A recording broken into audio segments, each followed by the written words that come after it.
आप सभी रेल अभ्यर्थियों को नमस्कार। ये वीडियो आप ही लोगों के लिए बनाई जा रही है जिन्होंने रेलवे जॉब के लिए अप्लाई किया है, अप्लाई करने वाले हैं।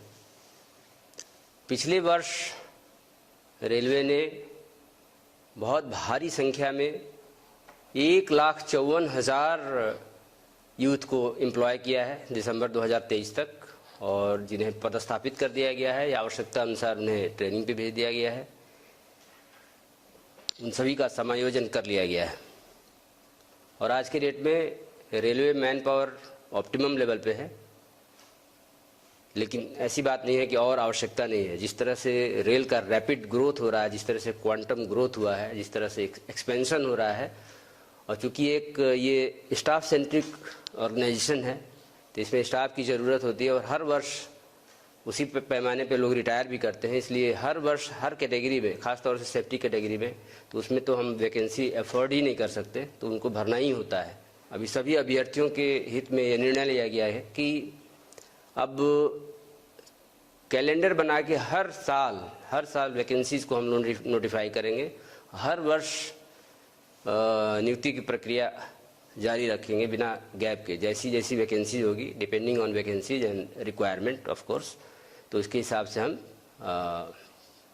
रिक्रूटमेंट करेंगे।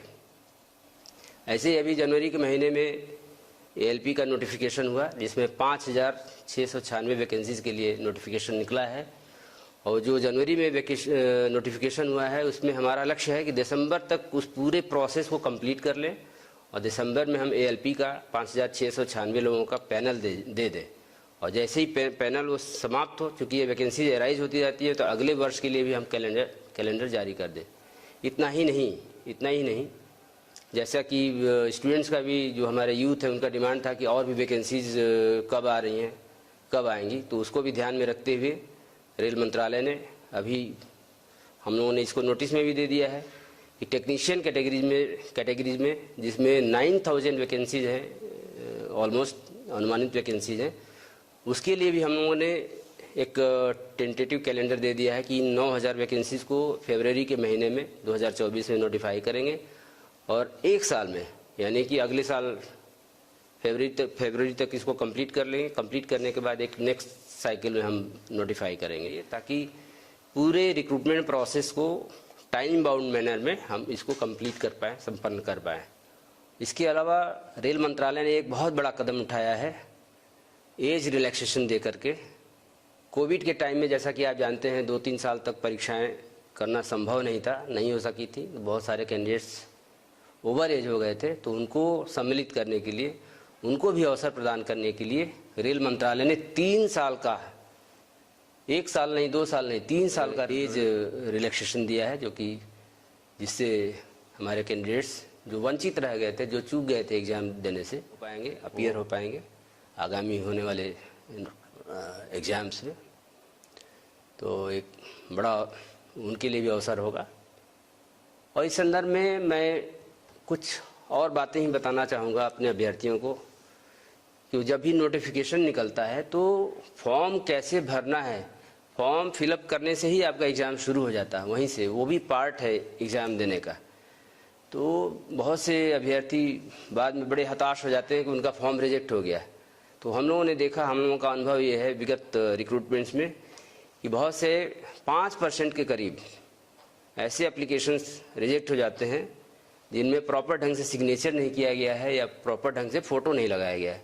बहुत से कैंडिडेट्स होते हैं जिनका और जो भी क्राइटेरिया है उसको फुलफ़िल करते हैं, उसमें उनका सर्टिफिकेट भी ठीक है, जो भी एज के लिए जो भी सर्टिफिकेट चाहिए वो सब ठीक है, लेकिन उन्होंने प्रॉपर ढंग से सिग्नेचर नहीं किया है या प्रॉपर फ़ोटो नहीं लगाया है। उसकी वजह से ये कंप्यूटराइज्ड वे में वेरिफिकेशन होता है, स्क्रूटनी होती है, तो रिजेक्ट हो जाता है। इसमें कोई ह्यूमन इंटरवेंशन नहीं होता है। लेकिन बहुत से कैंडिडेट्स हैं जो कैपिटल लेटर में अपना नाम लिख देते हैं सिग्नेचर के नाम पे, या बहुत से कैंडिडेट्स ऐसे होते हैं जो स्मॉल लेटर में ही लिखते हैं लेकिन डिसजॉइंटेड लेटर्स होते हैं। तो ऐसे सिग्नेचर एक्सेप्टेबल नहीं है, क्योंकि सिग्नेचर करना है जो इंस्ट्रक्शन है उसके हिसाब से रनिंग राइटिंग में करना है। ऐसे ही फोटोग्राफ्स, बहुत सारे फोटोग्राफ्स होते हैं जिनका रिजोल्यूशन सही नहीं होता। रिजोल्यूशन सही होना चाहिए, ख़राब रिजोल्यूशन होने पे, स्पष्ट नहीं होने पे वो रिजेक्ट हो जाएंगे।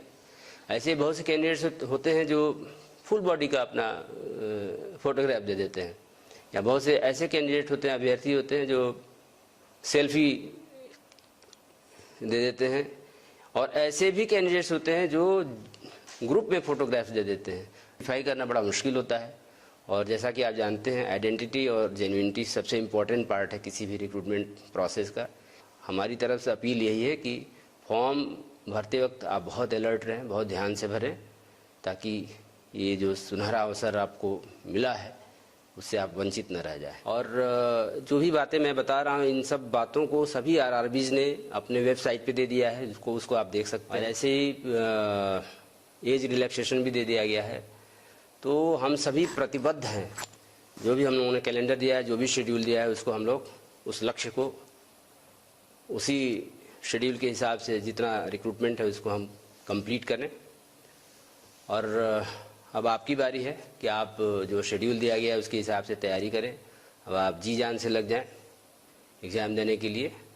तो मेरी तरफ से, हमारी तरफ से, रेलवे की तरफ से, आरआरबीज़ की तरफ से आप सभी को ऑल द बेस्ट। आप सभी को ढेर सारी शुभकामनाएं। धन्यवाद।